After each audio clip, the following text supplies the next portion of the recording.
네, 여러분 안녕하십니까? 6월 18일 수요일입니다. 박명석입니다. 어제 이 시간까지만 해도 중동 이슈, 이스라엘이랑 이란이 조금씩 주고받고 이렇게 마무리가 되나 보다 싶었었죠. 왜냐하면 시장이 그대로 좀 반등을 했었으니까요.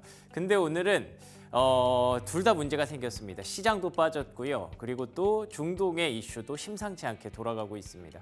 어제 트럼프 대통령이 급거 귀국을 했죠. G7보다 중요한 무언가가 있다면서 귀국을 했었고 이거에 대해서 정말 많은 분석들이 나왔는데 누구도 그 의중을 쉽게 예측하지 못했습니다. 심지어 돌아가서 바로 NSC라는 국가안보회의까지 소집을 할 정도로 뭔가 분명히 긴급한 게 있는데 그게 도대체 뭘까?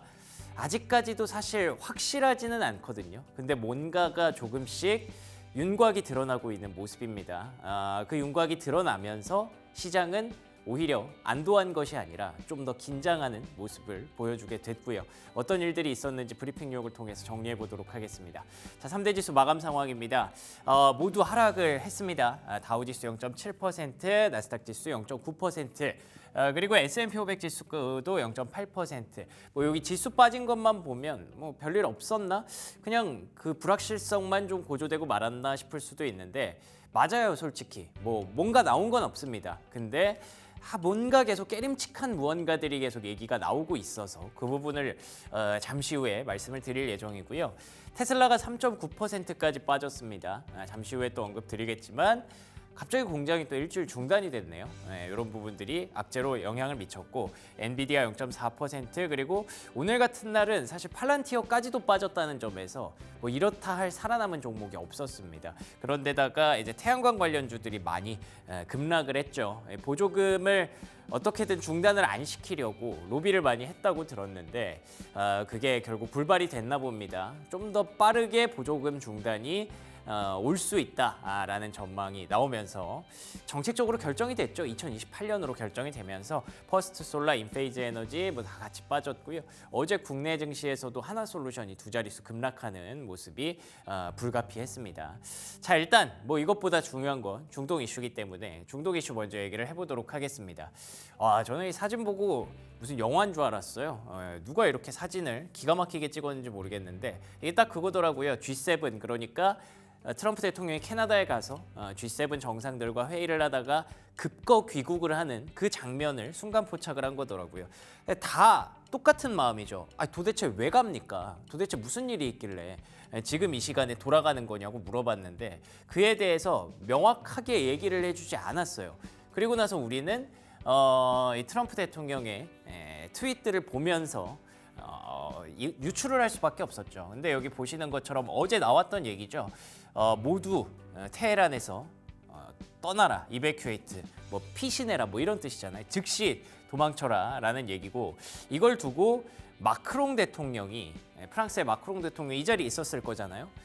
뭔가 아는 거 없냐고 이제 기자들이 물어봤겠죠. 왜 갔냐고 트럼프 대통령이. 그래서 그걸 아마 시즈파이어 그러니까 지금의 어떤 그 휴전 협상을 하기 위해서 간 거 같다라고 마크롱 대통령이 얘기했더니 그거를 트럼프 대통령이 정면 반박을 했습니다. 그는 아무것도 모른다. has no idea. 왜 내가 갔는지 워싱턴으로 갔는지에 대해서 마크롱은 아무것도 몰라라고 얘기를 하면서 일단 시즈파이어는 아니야 최소한. 그러니까 우리가 휴전하려고 간 건 아니고 그것보다 훨씬 더 머치 비거 더 큰 거 온다. 기다려라. 그리고 또 스테이 튠이 좀 그렇잖아요. 무슨 뭔가 이렇게 예고하면서 지켜보세요. 이런 방송에서 그런 얘기 쓰는 건데 큰 거 옵니다. 절대 휴전 아닙니다. 기다리세요. 하는데 이게 시장이 긴장을 안 할 수가 있나요?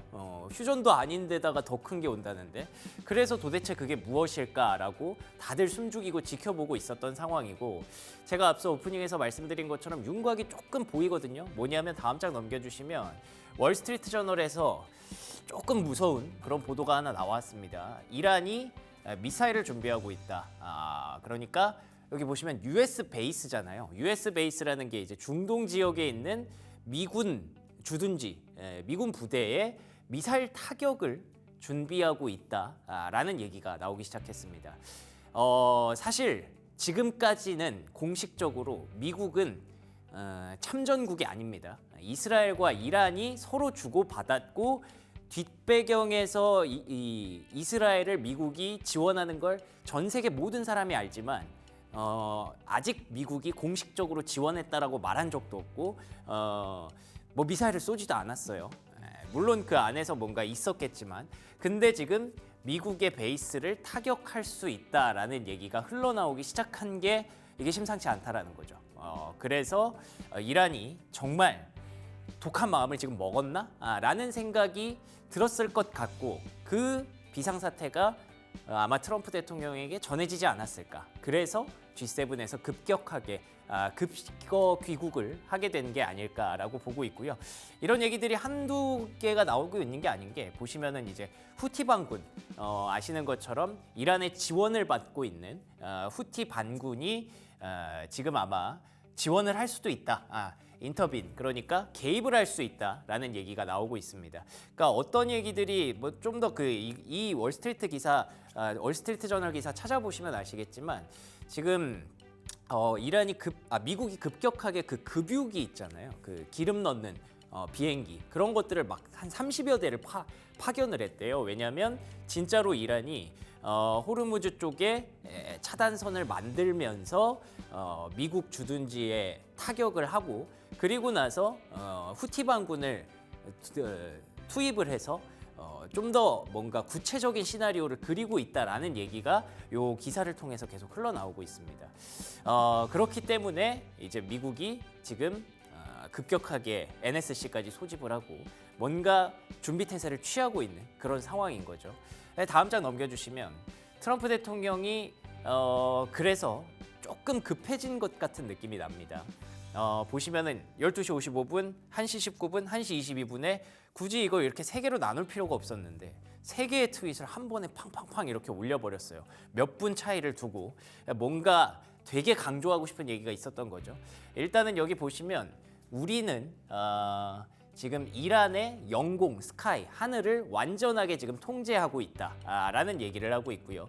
그리고 또 여기도 우리는 알고 있다, 수프림 리더, 그러니까 이란의 리더가 어디에 숨어 있는지를 우리는 알고 있다라고 얘기를 하면서 여기 보시면 Our patience is wearing thin이라는 얘기가 나옵니다. 우리의 지금 인내심이 점점 wearing thin, 점점 위축되고 있다. 너네 진짜 큰일 난다. 이런 얘기를 지금 하고 있는 거죠. 근데 여기서도 굉장히 의미가 있는 게 자꾸 우리라는 표현을 씁니다. 아까도 제가 말씀드렸지만 미국은 공식적인 참전국이 아니거든요. 근데 미국이 이렇게 야 우리가 너네 다 어딘지 알고 있어. 너네 그 영공 지금 완전히 잡고 있어. 라고 하는 건 뭐 거의 공식적으로 지금 우리는 이스라엘과 한편이다라는 거를 뭐 공식화한 그런 셈이고요. 왜 이렇게까지 굳이 공식화를 해야 했을까? 아마 뭔가 알러트가 켜졌겠죠. 알람이 켜졌겠죠. 이거 가만히 있으면은 거기에 있는 미군이 타격을 받을 수도 있습니다라는 얘기가 미리 들어가지 않았을까 싶고요. 마지막으로는 unconditional surrender, 그러니까 무조건적으로 항복해라라고 또 대문자로 이렇게 강조를 했죠. 분명히 뭔가 터질 수도 있을 것 같다는 생각이 듭니다. 근데 만약에 이런 시나리오를 사실 우리가 생각을 안 하고 있었잖아요. 왜냐하면 만약에 진짜 이란이 이런 마음을 먹었으면 정말 이란은 지구상에서 사라질 수도 있어요. 미국을 이렇게 건드리는 것 자체가 엄청 큰 반대급부로 돌아올 수 있기 때문에. 근데 이란 내부적인 상황까지 고려해 봤을 때 뭐 게임에 비유하긴 좀 그렇지만 우리가 게임하다가도 쥐지치고 나가기 전에 무언가 하나 하고 나가거든요. 그래서 뭔가가 지금 큰 결심이 있었을 수도 있겠다라는 그런 의혹을 지울 수가 없는 거죠. 근데 만약에 그렇게 되면 일단 누가 이기느냐를 넘어서 주식시장에는 큰 변동성으로 또 찾아올 수밖에 없기 때문에 모두가 긴장하고 지금 상황을 지켜보면서 거래가 말라들 수밖에 없었습니다. 다음 장 넘겨주시면 결국 우리는 뭘 봐야 되느냐. 유가를 볼 수밖에 없겠죠. 다행히도 그 전에 전고점을 넘지는 않았습니다. 그렇지만 그래도 다시 올라가기 시작했고 여기 보시면 점점 많은 선사들이 그 호르무즈 해협으로 지나가는 걸 꺼리기 시작했다고 합니다. 거기 갔다가 무슨 봉변을 당할지 모르니까. 그렇게 되면 어쨌든 해상 운임은 좀 올라갈 수 있죠. 왜냐하면 어차피 돌아가는 거니까. 이런 것들이 계속 반복되면 또 이제 물가를 또 자극할 수 있고 결국 시장은 골치 아파지는 상황이 오는 겁니다. 그래서 뭐 일단 최악의 시나리오가 당연히 안 나오기를 바라고 당연히 안 나올 걸로 기대는 하고 있습니다만 지금 단기적인 변동성과 불확실성은 우리가 피할 수 없는 그런 상황으로 전개가 되고 있는 거죠. 자, 그리고 두 번째 체크 포인트는요. 미국에서 소매 판매도 안 좋았습니다. 심지어 또 이럴 때 소비 심리가 좀 안 좋았던 게 확인이 됐었고 그리고 산업 생산도 마이너스가 났습니다. 이게 좀 아쉬운 부분이죠. 왜냐하면 소비 심리가 살아나는 줄 알았거든요. 그러니까 관세가 유예가 되고 협상이 타결이 되면서 소비 심리 지표는 많이 올라왔잖아요. 근데 막상 실물 경제에서는 별로 좋지 않았다. 그리고 또 다음 장 넘겨주시면 젯블루라는 이제 그 LCC가 있습니다. 미국에도 LCC가 있는데 그 기업이 이번에 추가 항공편을 감축한다는 얘기가 나왔습니다. 배경은 여행 소비 심리가 생각보다 좋지 않다라는 얘기를 했어요. 그러면서 이제 경기에 대해서 불확실성이 또 커질 수밖에 없는 상황. 중동도 문제인데 미국 내부 경기도 좋지 않고 여행 경기도 좀 좋지 않다라고 하면 뭐 오늘 시장은 어쩔 수 없었던 거죠. 자, 그리고 세 번째 체크 포인트로는요. 내일은 또 이제 또 빅 이벤트가 하나 더 옵니다. 이 와중에 FOMC까지 걸려 있는 거죠. FOMC가 일단은 시장의 예상치는 뭐 크게 달라지지 않습니다. 보시는 것처럼 5월과 6월의 전망인데 뭐 금리 내릴 것이다 50%가 넘는데 사실 이런 거 기대하시는 분들 많이 없죠. 그래서 점점 중요한 거는 동결할 것이다가 점점 전망이 높아지고 있는 게 사실인 것 같고요. 다음 장 넘겨주시면 내일 또 점도표도 공개되는 날이기 때문에 앞으로의 금리 전망이라든지 경기 전망을 한 번 더 판단해 볼 수 있는데 지금 시장에서는 2025년에 GDP 성장률 전망치를 뭐 1% 안팎으로 밖에 잡지 않고 있습니다. 이래서 계속 우리가 스태그플레이션 얘기를 하는 거고요. 그래도 관세에 대해서는 그래도 좀 더 타결될 가능성이 높지 않을까 높게 보고 있는 상황인데 보시면은 그게 언제냐라는 게 평균적으로 한 5개월은 걸릴 것이다 라고 보고 있습니다. 그러면 미국과 중국 간의 관세가 타결되는 게 올해 안에는 계속 엎치락뒤치락 할 것이다 라고 보고 있는 거기 때문에 왜 올해의 GDP 성장률 전망치가 저렇게 떨어지고 있는지 우리가 충분히 공감이 되죠. 그래서 올해 하반기도 일단은 관세 협상을 계속 하게 되는 한 뭐 완화는 되겠지만 그 안에서 경기가 얼마나 떨어질까 이런 고민을 아마 계속 하게 되지 않을까 싶습니다. 자, 그럼 종목들 한번 볼까요? 그리고 이제 금리는 그래서 시간이 좀 필요하다라고 보시면 될 것 같습니다. 종목들로 이어가 볼까요? 종목은 뭐 똑같습니다. 지금 뭐 불확실성이 이렇게 반영이 됐고 그리고 어떤 일이 일어날지 모르고 그 와중에 내일 당장 FOMC도 봐야 되고 그러니까 투자자들 입장에서는 뭐 매매를 할 정신이 없었죠. 그냥 일단 상황을 지켜보자 쪽으로 봐야 될 것 같고요. 그래서 말씀드린 것처럼 팔란티어 같은 소프트웨어 종목들도 오늘은 맥을 못 추는 그런 상황이었습니다. 그 와중에 또 테슬라가 3.9% 빠졌어요. 다음 장 넘겨주시면 보시는 것처럼 사이버 트럭과 모델 Y를 생산하는 공장을 일주일 생산 중단을 한다고 합니다. 이게 뭐 여러 가지 이유가 있을 텐데 기본적으로는 수요가 좀 부족한가라는 생각이 들고요. 혹시라도 희망을 걸어보면 22일에 로보택시가 공개가 있기 때문에 약간 그거 준비하는 과정에서 뭔가 다른 거 조금 정비하고 그거를 이제 멋있게 좀 보여주려고 하는 건 아닐까라고 희망 회로를 돌려보는데 그래도 어쨌든 주가는 안타깝지만 3.9% 하락으로 결과가 나왔고요. 다음 장 넘겨주시면 메타 플랫폼스는 잘합니다.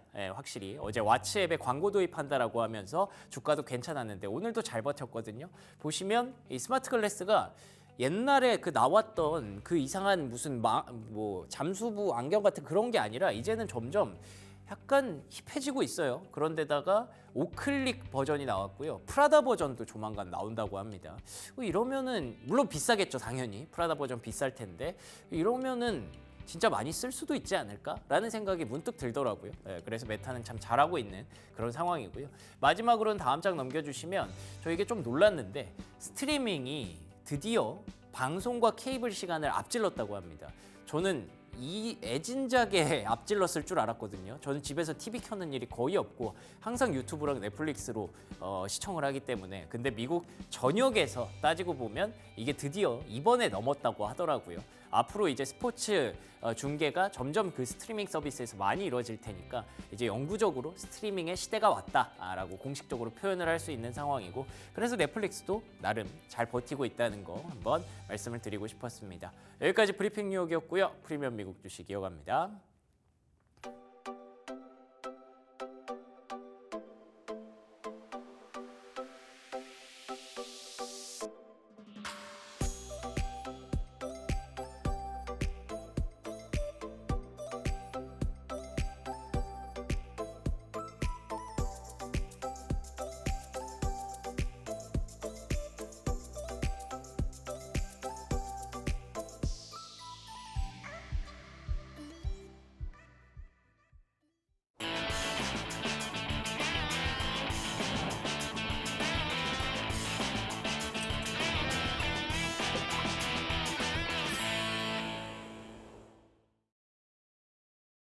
프리미엄 미국 주식 들어왔습니다. 오늘 이 시간 함께하는 독립리서치 P&J 손창현 팀장 나오셨습니다. 안녕하십니까? 네, 안녕하십니까? 네, 반갑습니다. 자, 간밤에 뉴욕 증시 어제는 괜찮았는데 오늘은 다시 불확실성을 확실히 반영하는 그런 모습이었어요. 중동 이슈가 생각보다 쉽게 끝나지 않는 것 같습니다. 어떻게 보셨나요? 중동 이슈도 그렇지만 이제 관세가 답부 상태인 것 같습니다. 추가적으로 중국과의 협상도 원활하게 좀 진행이 되지 않고 있는 것 같고, 일본도 그렇고 우리나라 그렇고 유럽도 그렇고 마찬가지인 것 같아요. 여기에 어떻게 보면 지정학적 리스크가 또 터졌죠. 그렇죠. 이란과 이스라엘에 대한 그런 이런 전쟁 같은 그런 게 또 터졌기 때문에 시장 자체는 제가 봤을 때는 기세로만 봐도 나스닥 기준으로 한 2만 포인트 언저리까지는 갈 수 있었을 기세였다라고 생각을 하고 있는데, 또 불확실성에 대한 부분들이 또 나오면서 시장이 좀 지지부진했다. 그래서 전반적으로 대부분 상당히 좀 투자자들이 눈치를 보는 그런 시각으로 바뀐 것 같아요. 그래서 단기적인 좀 조정이 나왔고 대부분의 종목들 자체가 일단 조정으로 마감이 된 것 같다. 그래서 내일 있을 이제 FOMC에서 어떤 이야기가 나올지 좀 지켜봐야겠지만, 결국에는 시장은 좀 돌다리도 두들겨 보자라는 의미로 좀 쉬어가는 의미가 좀 이어질 가능성이 높지 않겠느냐라고 보고 있고요. 그렇기 때문에 관세와 그리고 지정학적 리스크가 어느 시점에서 조금씩 해결에 대한 물꼬를 트는지가 제일 관건일 것 같다. 그렇게 좀 봐야 될 것 같습니다. 알겠습니다. 지난주에 어떤 흐름만 기억을 해보면 진짜 사상 최고가 금방 닿을 것 같았는데, 여기에 관세 협상, 그러니까 미중 간의 결과도 크게 좋은 것이 없었다라는 그런 분석도 나왔었고요. 그리고 또 그 와중에 이제 중동 이슈가 크게 부각이 됐고, 그런데다가 이제 내일 FOMC까지 결과가 예정이 되어 있기 때문에 지금 시점에서는 투자자들이 뭔가 액션을 취하기가 굉장히 애매한 그런 환경이었던 것 같아요. 그래서 내일까지 좀 두고 봐야 될 것 같은데, 그래도 중동 이슈에 대해서 우리가 좀 중심을 잡으면서 가야 될 것 같아서 얘기를 좀 준비를 해봤습니다. 일단은 사실 지금까지의 미국은 많이 좀 뒤에서 관망하는 그런 입장으로 공식적으로 좀 보여줬었거든요. 그렇죠. 근데 간밤에 있었던 이슈들을 쭉 나열해 보니까 위라는 표현을 자꾸 쓰고요. 뭔가 진짜로 개입을 하기 시작했다라는 느낌이 들거든요. 어떻게 보십니까?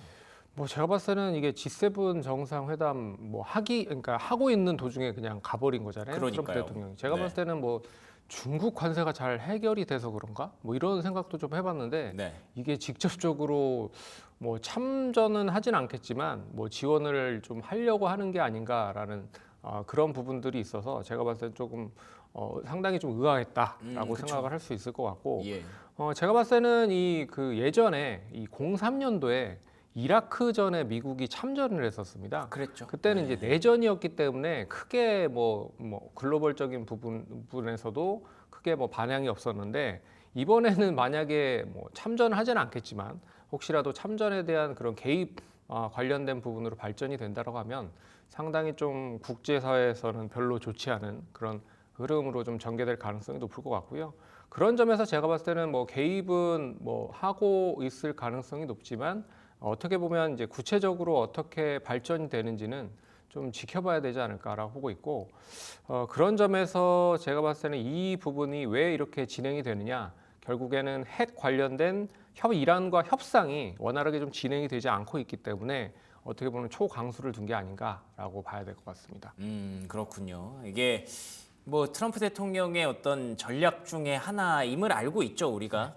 상대방을 굉장히 강력하게 코너로 몰아붙인 이후에 그리고 나서 원하는 걸 얻어낸다라는 부분들이 있기 때문에 그런 이슈이지 않을까 싶으면서도 말씀해 주신 것처럼 G7 도중에 나갈 일이 그 정도였나? 뭐 그런 생각도 들었고요. 그리고 갑자기 또 안보회의를 내부적으로 소집을 하면서 뭔가 비상사태인 것처럼 계속 보여줬기 때문에 더 큰 게 기다리고 있다라고 또 트윗을 남겼기 때문에 우리의 불안감을 지울 수 없었던 것 같습니다. 그래서 오늘 기사들을 보니까 뭐 이란이 진짜 항전을 미국의 뭐 주둔군을 이렇게 공격을 할 수도 있다라는 얘기가 나오기 시작했고 이에 대항해서 그런지 모르겠습니다만 미국이 먼저 그 벙커버스터라고 하는 진짜 그 이란의 지도자를 정밀 타격을 할 수 있는 카드를 만지작거리고 있다라는 얘기가 있더라고요. 이 부분은 가능성 어떻게 보세요?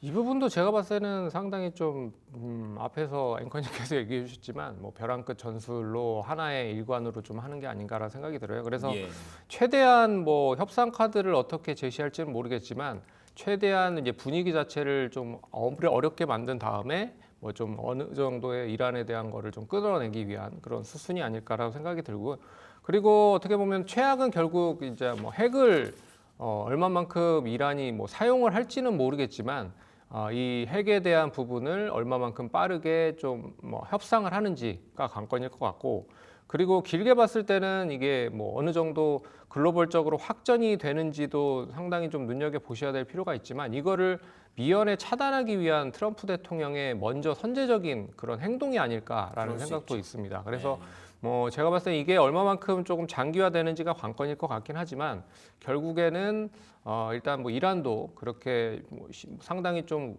우호적인 그런 거보다는 좀 이 단기적으로 좀 완화를 좀 해보자라는 의견이 좀 많은 것 같아요. 그런 점에서 뭐 단기적으로 좀 일단락 될 가능성도 크지 않겠느냐라고 봐야 될 것 같습니다. 알겠습니다. 일단은 뭐 최악의 시나리오를 우리가 배제할 수는 없지만 팀장님의 말씀을 들어보면 일단은 거기까지 갈 가능성은 또 높지 않은 것. 이 부분에 조금 더 희망을 걸고 계신 것 같습니다. 저희도 다 마찬가지죠. 일단 그 퍼센테이지가 조금씩 달라지고 있는 것 같긴 해요. 당연히 이렇게 끝나겠지라고 생각했던 그 시나리오가 되게 뭔가 지금 분위기로는 당연해지지 않은 느낌이고 혹시 이렇게 될 수도 있나라고 생각했던 그 시나리오가 조금씩 가능성을 높이고 있는 그런 상황인 것 같거든요. 근데 이걸 놓고 뭐 어떻게 우리가 베팅을 해야 될까를 결정할 수는 없기 때문에 시장으로 돌아와서 지표들을 좀 보자면 일단 유가를 좀 봐야 될 것 같고요. 빅스 지수를 또 봐야 될 것 같습니다. 유가가 현재 WTI 기준으로 74달러 근처까지 올라와 있고요. 빅스 지수도 어제 한 10% 넘게 급등을 한 상황이거든요. 시장의 현재 반응을 우리가 어떻게 해석을 해야 될까요?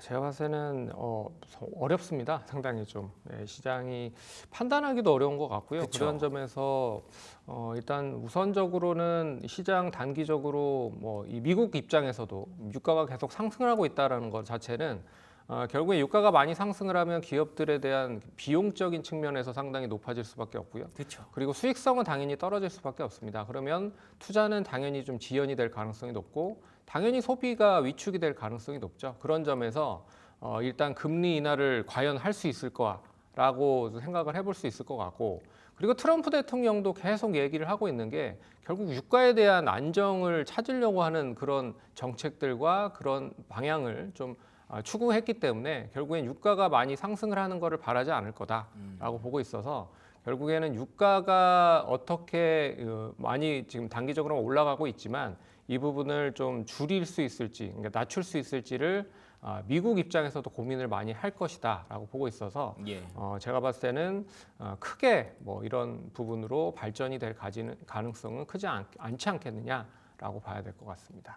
그렇군요. 일단 뭐 유가를 잡고 싶어하는 건 우리가 모두가 잘 알고 있었죠. 근데 그 방법론이 지금 트럼프 대통령의 머릿속에 여러 가지 방법을 좀 그 카드를 만지작거리고 있는 것 같아요. 원래는 이제 이란을 대화로 끌어내서 이제 핵을 포기하게 한 이후에 공급량을 늘려서 유가를 낮추는 그런 전략을 생각하고 있었던 것 같은데 이란이 잘 안 나오니까 이게 또 트럼프 스타일 중에 그런 것도 있잖아요. 단기적으로 쇼크를 크게 준 다음에 뭐 버티면 조만간 나아질 것이다. 이렇게 바뀌었던 게 이제 또 관세 리스크였잖아요. 그런 것처럼 혹시 조금 강경한 그런 리액션을 좀 준비하고 있을 수도 있겠다. 혹은 그렇게 되면 단기적으로 변동성은 불가피할 수도 있겠다. 뭐 이런 시나리오까지 우리가 넣어놔야 될 것 같다는 그런 생각이 좀 듭니다. 자, 그래서 FOMC 얘기를 좀 하셨는데 FOMC가 당장 이제 내일 또 기다리고 있지 않습니까? 그렇죠. 아마 우리가 예상하는 대로 동결이 나올 가능성이 높겠죠. 긍결이 나올 가능성이 높을 것 같아요. 예. 네, 그리고 하반기에 어떤 이제 금리를 얼마만큼 낮출지에 대한 게 어느 정도 이번 FOMC를 통해서 어느 정도 뭐 제가 봤을 때는 힌트가 좀 나올 가능성이 높지 않겠느냐라고 보고 있습니다. 그래서 일단 파월 의장이 이제 매파적인 의견을 발표를 하느냐 아니면 비둘기파적인 발언을 하느냐가 관건일 것 같고요. 그런 점에서 이제 하반기로 갈수록 어떤 스탠스를 취하는지도 중요할 것 같고요. 그리고 앞으로 어떤 시각으로 시장을 좀 바라봐야 되는지를 이제 명확하게 언급을 할 거라고 보고 있습니다. 그런 점에서 좀 눈여겨보셔야 될 필요가 있을 것 같고요.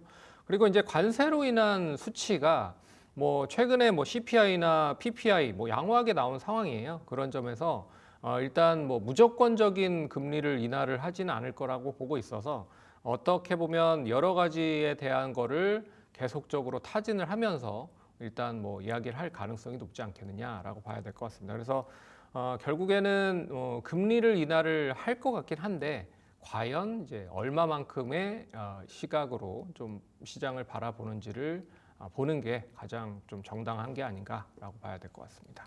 알겠습니다. 그 부분을 아마 이제 점도표라든지 GDP 전망치 이런 부분들에서 확인을 할 수 있을 것 같은데 지금 시장의 분위기를 보면 그다지 뭐 기대할 만한 부분들이 별로 없어요. 그래서 점도표도 또 좀 높아지는 게 아닐까. 앞으로의 올해에 대한 전망, 내년도 금리 인하가 쉽게 말해서 계속 좀 늦춰지지 않을까 걱정하시는 분들이 많은데 이 와중에 중동 리스크까지 겹쳤기 때문에 조금 그럴 가능성이 높아진 것 같거든요. 어떻게 보세요? 그렇죠. 뭐 중동 리스크가 단기적으로 많이 뭐 위험이 되기 때문에 결국엔 시장 자체가 좀 부담이 되고 있는 것 같습니다. 그것도 유가를 올리는 문제니까. 그렇죠. 예. 그래서 앞에서도 잠깐 얘기해드렸지만 결국엔 이제 유가를 잡기 위해서 트럼프 대통령이 상당히 많이 노력을 했는데 과연 또 어떤 노력을 하는지가 또 중요할 것 같고요. 일단 뭐 이 중동에 대한 리스크가 결국에는 여러 가지 악재고로 진행이 되고 있지만 이 장기화가 된다라고 보면 결국에는 인플레이션을 계속 이 금리 인하를 제한할 수밖에 없는 그런 구간으로 좀 접어들 가능성이 높기 때문에 뭐 현행 금리를 인하를 해서 뭐 유동성을 공급을 하려고 준비를 하고 있긴 하지만 그것도 좀 쉽지가 않은 것 같고요. 그리고 뭐 미국 내 소비자들과 그리고 투자자들 그리고 기업들의 심리도 뭐 그렇게 좀 좋은 것 같지는 않습니다. 그런 것 같아요. 그래서 결국엔 이제 그 지정학적 리스크 이제 그 전쟁 같은 그런 게 얼마만큼 빠른 시간에 좀 조정이 되는지가 뭐 관건일 것 같고요. 그런 점에서 시장을 좀 단기적인 것보다는 좀 중장기적인 관점으로 계속 바라보는 투자자들이 좀 더 많아지는 게 아닌가라고 봐야 될 것 같습니다. 알겠습니다. 중장기적으로 이제 단기적인 전망이 굉장히 불투명해진 그런 상황을 다시 한번 정리를 해주셨네요. 저희가 좀 큰 그림에서 얘기를 많이 해서 간단하게 종목 얘기 하나만 해보고 넘어가 볼까요? 카우라는 새로운 투자 키워드가 UBS에서 제시가 됐다고 합니다. 또 뭔가 앞 글자를 좀 딴 것 같은데 어떤 기업들 얘기를 하는 건가요? 이게 그 코스트코의 C하고 그리고 오라일 리오모티브라고 하는 업체 그리고 자동차 부품 체인 관련된 업체입니다. 예. 그리고 월마트 그리고 세 개를 합친 그런 부분인데요. 어떻게 보면 이제 소매업의 강자 관련된 종목입니다. 그런데 이 회사들이 일단 온라인으로 체질적인 개선이 좀 진행이 되고 있는 것 같고요. 그리고 어떻게 보면 안정적인 현금 흐름을 바탕으로 이제 시장 내 지배력을 확대를 하고 있는 상황이다. 근데 최근에 가장 이슈는 제가 봤을 때는 이거 같아요. 스테이블 코인 이 관련된 이슈가 가장 큰 것 같습니다. 그래서 월마트라든지 뭐 아마존 같은 기업들이 이 스테이블 코인으로 자체적인 코인을 발행을 해서 이 코인으로 결제를 유도를 하려고 좀 준비를 하고 있다는 거죠. 그런 점에서 왜 이제 이 스테이블 코인을 이 유통업체들이 이제 진행을 하느냐? 결국에는 이제 카드 수수료나 여러 가지 수수료에 대한 부분들이 높습니다. 그런 점에서 이 수수료를 스테이블 코인으로 만들어서 이 수수료를 낮춘다라고 보면 그만큼의 또한 수익을 얻을 수 있는 거라고 볼 수가 있거든요. 그렇기 때문에 뭐 이 소매업체에 관련된 종목들은 결국에는 이제 스테이블 코인과 연계가 될 수 있다라고 하는 것도 좀 제가 봤을 때는 이 관련된 종목들을 좀 단기적으로 관심 있게 보셔야 될 그런 이유가 중에 하나다라고 봐야 될 것 같습니다. 알겠습니다. 소매업체들 코스트코 그리고 오라일리 오토모티브, 월마트 이렇게 세 개 기업을 또 UBS에서 얘기를 했다고 하니까 뭐 이런 키워드 나올 때마다 한 번씩 정리해드리도록 하겠습니다. 자 그러면 오늘 증시와 내일 이제 미국장 전략까지 뭐 아무래도 계산할 게 좀 복잡하다 보니까 조금 좀 쉬어가는 게 낫지 않을까 싶은데 어떻게 보세요? 예, 뭐 시장을 부양할 만한 뭐 특별한 이유는 제가 봤을 때는 크게 없는 것 같습니다. 그렇기 때문에 뭐 쉬어가는 것도 하나의 전략일 수 있다라고 말씀을 드릴 수 있을 것 같고요. 그리고 이제 FOMC에서 어떤 얘기가 나오는지를 좀 눈여겨 보셔야 될 것 같아요. 어떻게 보면 우리나라 시간으로 19일 3시에 발표를 한다라고 하니까 결국에는 뭐 내일 새벽이 될 가능성이 높죠. 그러면 내일 새벽에 미국 증시가 어떤 방향성을 보이는지에 따라서 결과적으로 일단 뭐 단기적인 방향성을 좀 명확하게 만들 수 있지 않을까 그렇게 보고 있습니다. 그래서 일단 시장보다는 종목에 좀 집중을 하면서 대응을 하면 알 필요가 있을 것 같고 그리고 지정학적 리스크나 관세 리스크도 일단 단기적으로 어느 정도 눈치를 볼 가능성이 높기 때문에 그런 점에서 좀 쉬어가는 것도 하나의 전략이다라고 볼 수 있을 것 같습니다. 알겠습니다. 일단 지금 뭐 말씀드린 대로 계산할 게 좀 복잡한 게 많아졌습니다.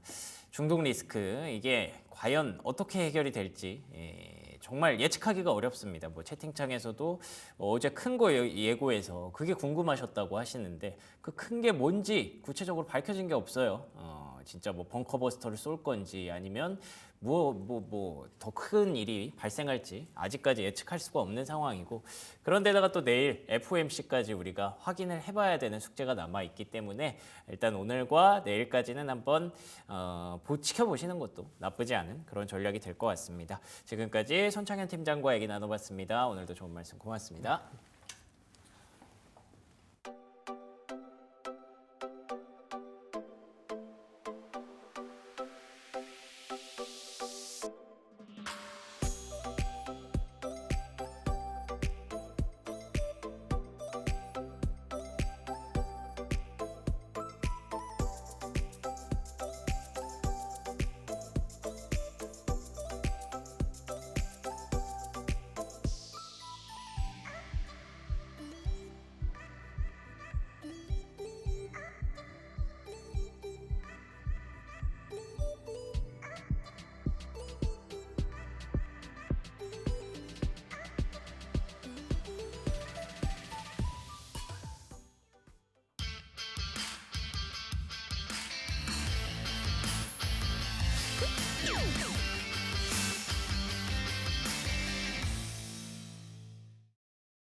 네, 글로벌 이슈 플러스 들어왔습니다. 오늘 이 시간 가상화폐 시장 한번 점검해 보도록 하겠습니다.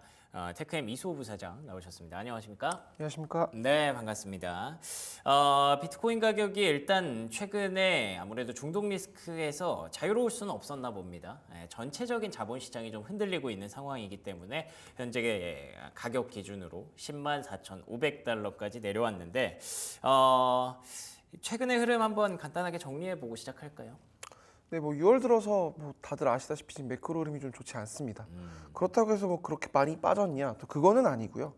디지털 금과 매크로 사이에서 아직 방향성을 잡지 못하고 있다라고 보시는 게 맞는 것 같고요. 일단 해외 거래가 기준으로 104,000달러 선, 하나로는 1억 4,500만 원대. 사실 코인 시장에 직접 이렇게 투자하시지 않는 분들은 뭐야 크게 변화가 없네라고 보시는 분들도 많을 것 같아요. 어찌 보면 정말 체력이 좀 탄탄해졌다라고 보는 게 맞는 것 같고 좀 많이 빠질 것 같다 분위기가 좀 좋지 않다 싶으면 또 스트레티지처럼 개별 기업이 비트코인을 많이 가져가려고 하는 전략을 띠고 있는 기업들이 계속 늘어나고 있기 때문에 또 하나는 국가 단위로도 비트코인에 대해서 관심을 갖고 있는 이들이 좀 늘어나고 있습니다. 어찌됐든 안 좋은 뉴스들을 단기적으로 꺼주는 소방수들이 계속 등장하고 있다. 그래서 상대적으로 디지털 금과 매크로 사이에서 아직 방향을 잡지 못하고 있지만 그래도 전통적인 주식들보다는 조금 나은 것 같다라고 볼 수 있을 것 같습니다. 그렇군요. 뭐 지금 쭉쭉 뻗어나가기를 기대하기는 어려운 상황이죠. 전 세계적으로 지금 불안감이 조금 확산되고 있는 그런 상황이기 때문에 비트코인 투자자들 역시 이에서 자유로울 수는 없었을 것 같습니다. 근데 말씀해 주신 것처럼 그런 악재를 좀 더 밑에서 받쳐줄 수 있는 호재들이 가상화폐 시장에 좀 더 많이 있는 것 같아요. 지금까지는 확실히 뭐 유가가 오른다고 가상화폐에 문제 생기는 건 아니잖아요. 그렇기 때문에 계속 스트래티지라든가 기업들이 이렇게 사주고 있는 그런 수급들로 인해서 오히려 바닥을 좀 더 탄탄하게 다지고 있는 비트코인이라고 봐야 될 것 같고요. 채팅창에서도 지니어스 법안, 지니어스 액트 통과됐는지 궁금하다고 하시는데 제가 들어오기 전에 보니까 상원에서 통과가 된 것 같더라고요. 네, 일단 최종 법안이 상원 최종 표결을 통과했으니까 예. 실질적으로 발효가 돼서 일반 미국 기업들에게 적용이 되는 시기가 이제 머지 않았다고 보시면 맞을 것 같은데 예. 사실 큰 틀에서는 이 법안의 통과는 뭐 대부분의 미국에 있는 주류 플레이어들이 이견이 없기 때문에 그렇죠. 크게 우려할 만한 사안은 아니었던 것 같고요. 두 가지 시선으로 봐주시면 좋을 것 같아요. 일단 미국 국채의 완벽한 새로운 수요가 특히 거대한 수요가 등장했다라는 점. 그것 때문에 미국 안에서는 이견이 없다라고 보는 게 맞는 것 같고요. 예. 두 번째는 돈이 정말 이제는 프로그래밍이 되는 돈이 온체인으로 올라오게 되는 우리가 과거에 정말 많은 플레이어들이 이 돈이 흐르는 중간 단계에서 일종의 유통 마진이라든지 아니면 다양한 인프라나 그런 것들을 통해서 돈의 흐름을 연결하는 기업들과 기관들이 많았는데 그런 걸 한순간에 정말 단순하고 간결하게 만들 수 있는 플레이어가 디지털 달러라는 형태로 이제 빠르게 보급이 되기 시작할 것이다.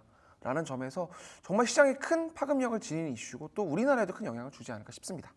그렇군요. 지니어스 액트 뭐 통과되는 건 사실 우리가 뭐 시간 문제라고 봤었죠. 예, 그렇기 때문에 이제 통과가 된 그런 상황이고 이런 부분들이 어느 정도 좀 선반영이 되어 있었던 것 같아요. 예, 지금 당장 비트코인 가격을 뭐 강력하게 끌어올리기보다는 이제부터 이 법안을 활용해서 규제가 좀 더 명확해졌으니 관련 플레이어들이 계속 어떤 플레이들을 하게 되는지 이런 것들을 이제 앞으로 지켜봐야 될 것 같습니다.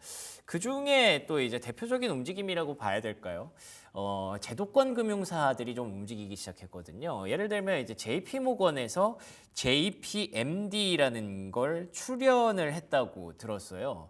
이게 그러니까 스테이블 코인인 건가요? 아직까지는 정확하게 어떤 형태로 쓰겠다는 건지 알 수가 없으나 예. 분명한 건 지금 현재 등장하는 스테이블 코인 다수가 전통 금융사들의 어떤 기존의 많은 일들을 대체하거나 중간 단계를 줄일 수밖에 없는 그런 형태로 진화할 가능성이 크다라는 건데요. 네.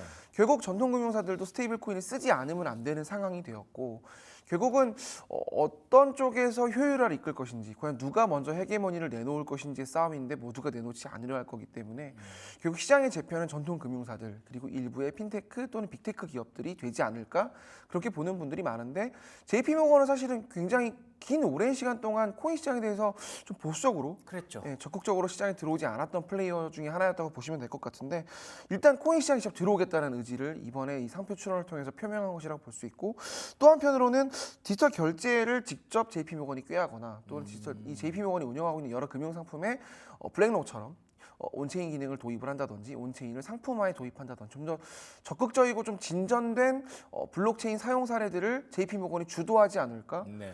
아무래도 미국 안에서도 전통은행들은 여전히 조금 간접적인 한 발 물러선 상태에서 코인을 보는 분들이 많은데 JP모건처럼 큰 대형 기관이 들어온다라는 점에서는 이제는 정말 이 스테이블 코인이 쏘아올린 공이 미국의 어떤 전통적인 금융시장 자체의 판도를 바꿀 수 있는 거대한 매기가 되고 있다라고 보는 분들이 많을 것 같고요. 일단 우리나라에도 굉장히 많은 시사점을 줄 것 같아요. 지금 이제 우리나라도 스테이블 코인에 대해서 어제도 사실은 이제 국회에서 입법 관련된 이슈가 있었고 지난주에도 있었고 지금 여당 안에서도 결국 스테이블 코인을 통해서 일종의 돈 풀기 또는 지금 성장이 정체된 우리나라 기업들의 어떤 새로운 성장 모멘텀을 만드는 데 있어서 이 블록체인과 코인을 쓰겠다는 의지가 분명하고 또 한편으로는 스테이블 코인이 결국 정책 효율성이라든지 결국 블록체인을 쓰게 되면 위변조의 위험도 없고 또는 돈을 우리가 쏘았을 때 어떻게 움직이는지 그 트래킹을 바로 정밀하게 할 수 있기 때문에 예. 결국은 정부 안에서도 이 스테이블 코인과 블록체인, 이 온체인의 효용은 모두가 다 체감하고 있는 상황이라서 저는 JP 모건을 필두로 한 미국 전통 금융사들도 결국은 똑같은 방식으로 진화할 수밖에 없고 약간 조금 첨언을 해보자면 이제는 미국 빅테크와 전통 금융사, 핀테크 간에 정말 스테이블 코인을 둔 치열한 경쟁이 이루어질 것이다.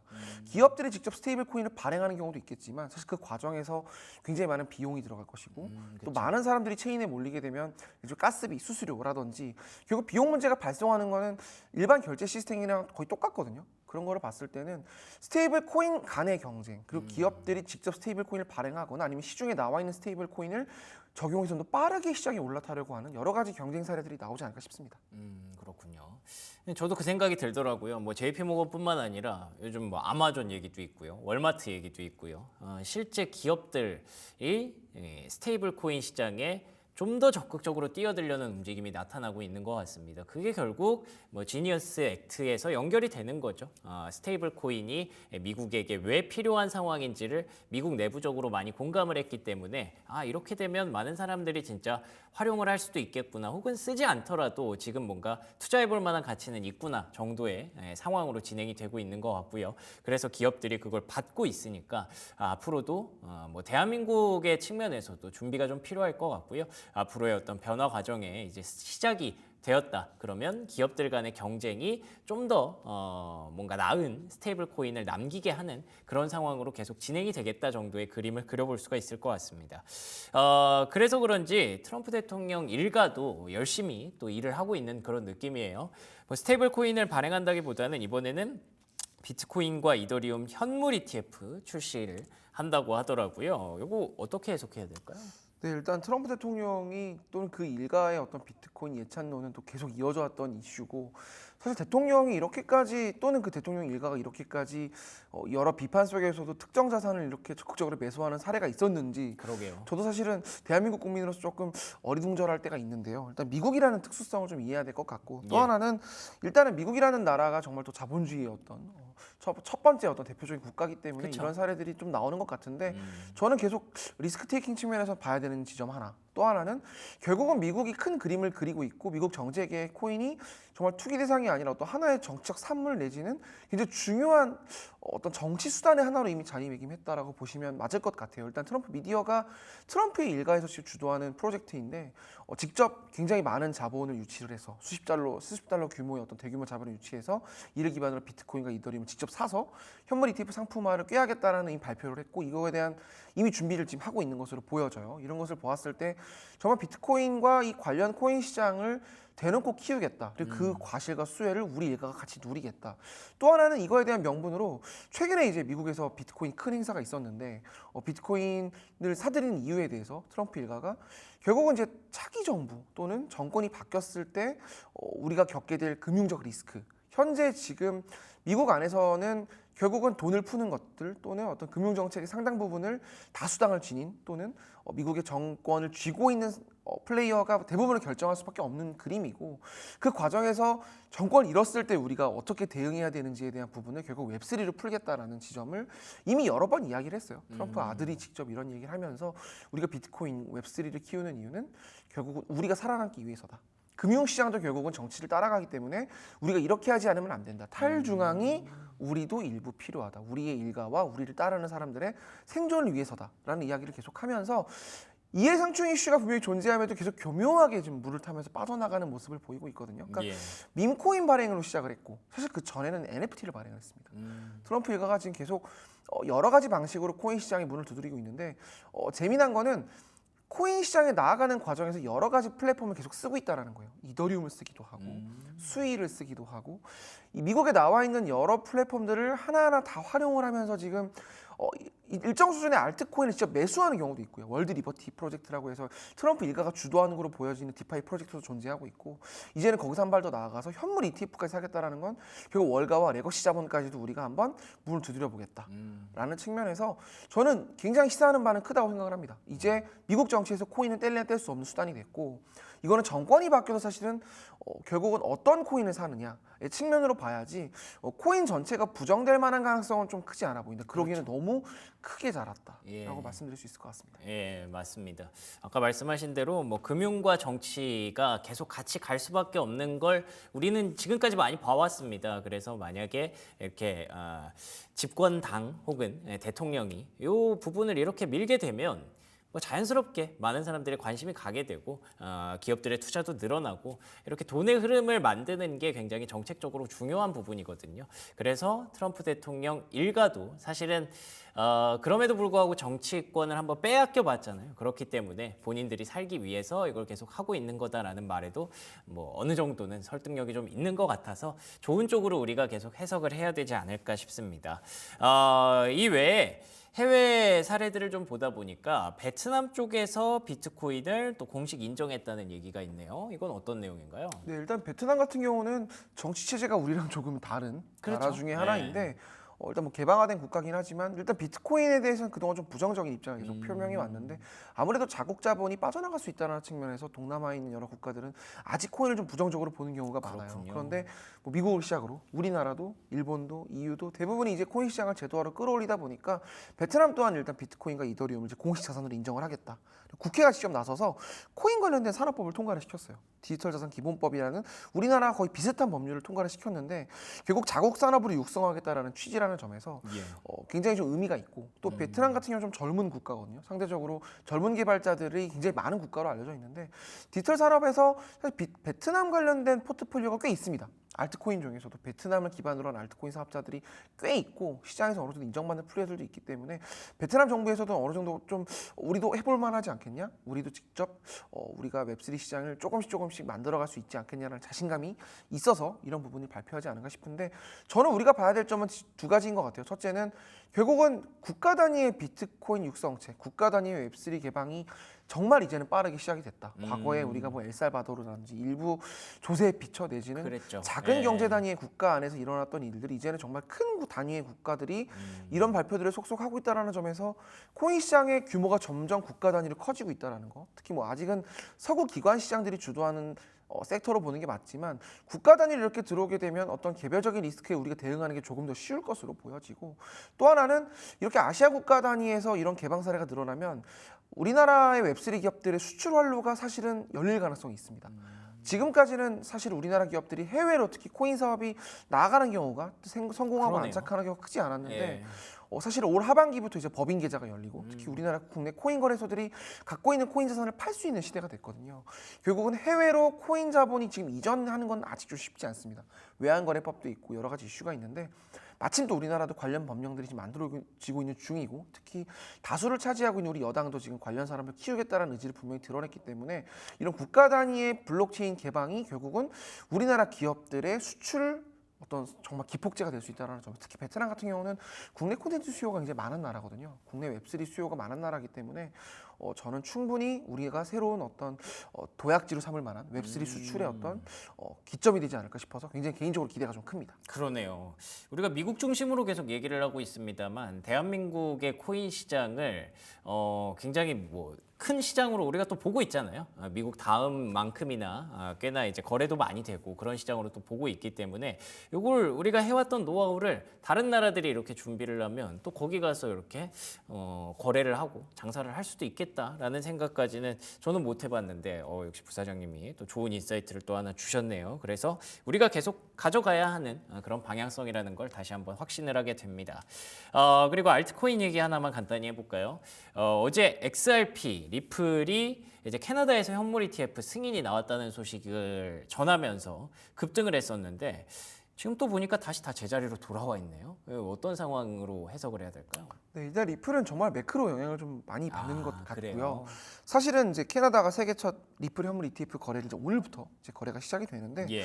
뭐 이에 앞서서 사실 SEC랑 뭐 소송 이슈도 지금 상황에 뭐 그렇게 중요한 이슈라고 저는 생각하지 않는데 아무래도 뉴스 플로우가 이쪽으로 형성이 되는 부분이 있고 또 하나는 결국은 협상할 때 어느 정도의 벌금을 내야 되느냐 예. 결국은 그 규모를 좀 보는 것 같아요. 그리고 이 이슈가 빨리 정리가 돼야 리플도 사실은 이제 기업화를 빠르게 깨할 수 있는 부분이고 사실 지금 알트코인 현물 ETF 이슈도 있고 스테이킹 이슈도 있고 여러 가지 알트코인을 기업화로 깨할 수 있는 모멘텀들이 지금 쭉쭉 나와 있는 상태에서 리플의 발목을 잡고 있는 이슈 중에 하나이기 때문에 이것들이 또 사실은 머지않아 풀릴 수밖에 없는 이슈입니다. 이건 뭐 크게 저는 사실 노이즈라고 생각을 해서 예. 리플의 어떤 가격적인 측면을 전망하는 건 쉽지 않지만 리플이라는 알트코인이 운영하는 재단이 기업화를 깨야 하는 건 저는 크게 어렵지 않을 것으로 보여지고요. 또 최근에 지금 리플이 우리 굉장히 또 그 미국의 증시에 지금 핫한 플레이어가 된 서클, 네. 서클이 최근에 이제 상장을 해서 굉장히 많이 주가가 뛰었는데 맞아요. 서클 경영권 인수에도 뛰어든 것으로 일단은 그렇게 지금 일단 보여지고 있어요. 리플이 뭐 공식적으로 부정을 했는데 예. 실제로 뭐 코인 업계에서는 리플이 어떻게든 제도권 상장사들과 좀 지분을 어떻게든 엮어보려고. 그 사실은 서클의 IPO 인수도 서클이 뭐 돈이 없어서 인수를 그 IPO 시장에 진출했다기보다는 결국 제도화. 정말 미국의 대표적인 증시에 들어가려고 하는 어떤 코인베이스나 스트래티지처럼 제도권에 들어가서 익스포저를 늘리는 거는 단순히 우리가 외부에서 코인을 사고 외부 주식을 사는 것보다는 제도권의 기관 자금을 끌어안는 게 굉장히 중요한 어떤 모멘텀이거든요. 네, 안정성이라는 측면에서 또 제도화라는 측면에서 할 수 있는 것도 당연히 많아질 것이고요. 그런 측면에서 지금 리플도 어떻게든 제도권 시장으로 들어가기 위한 행보를 좀 이어가고 있는 중이기 때문에 시간은 좀 걸리겠으나 저는 그래도 미국을 대표하는 프로젝트 중에서는 리플이 아직까지는 그래도 굉장히 선전하고 있는 기업이기 때문에 저는 충분히 호재 만발이라고 딱 단언하기는 어렵지만 예. 기업화를 깨할 수 있다는 점에서 기대할 만한 포인트가 여전히 존재한다라고 말씀드릴 수 있습니다. 좋습니다. 자, 이렇게 뭐 호재들도 있지만 아무래도 매크로에 대한 그러니까 중동 이슈 뭐 이런 부분들에 대한 불확실성이 지금은 조금 더 반영이 되고 있는 것 같은데 투자자분들에게 간단히 전략 한 번만 정리해 주시면 좋을 것 같아요. 네, 저는 지금 사실 이 중동 이슈를 매크로 흐름으로 이해하는 부분도 있지만 코인 자체로 봤을 때는 저는 노이즈라고 봅니다. 그렇죠. 네, 현재 지금 코인 시장은 대중화, 제도화 그리고 정말 빠르게 전통금융과 전통시장을 먹어들어가고 있는 과정이기 때문에 네. 저도 2017년부터 이 시장을 봤지만 이렇게까지 코인 시장에 대해서 전 세계적으로 관심을 갖고 수면 위로 올라왔던 적이 별로 없었던 것 그러네요. 같아요. 지금은 정말 겁낼 게 크지 않다. 겁낼 이슈가 크게 있는 거는 없는 것 같아요. 네. 과거에 정말 코인을 없애겠다라는 말도 많았는데 그랬죠. 지금처럼 좋은 시기에 투자하지 않으면 언제 해야 되나 이런 생각을 조심스럽지만 해보고 싶습니다. 알겠습니다. 큰 그림에서 보면 이 모든 것 또한 지나갈 거고요. 노이즈였다는 게 확인이 되는 날이 분명히 올 테니까 지금과 같은 호시절을 잘 살려봐야 될 것 같습니다. 지금까지 이수호 부사장과 얘기 나눠봤습니다. 오늘도 좋은 말씀 고맙습니다. 감사합니다.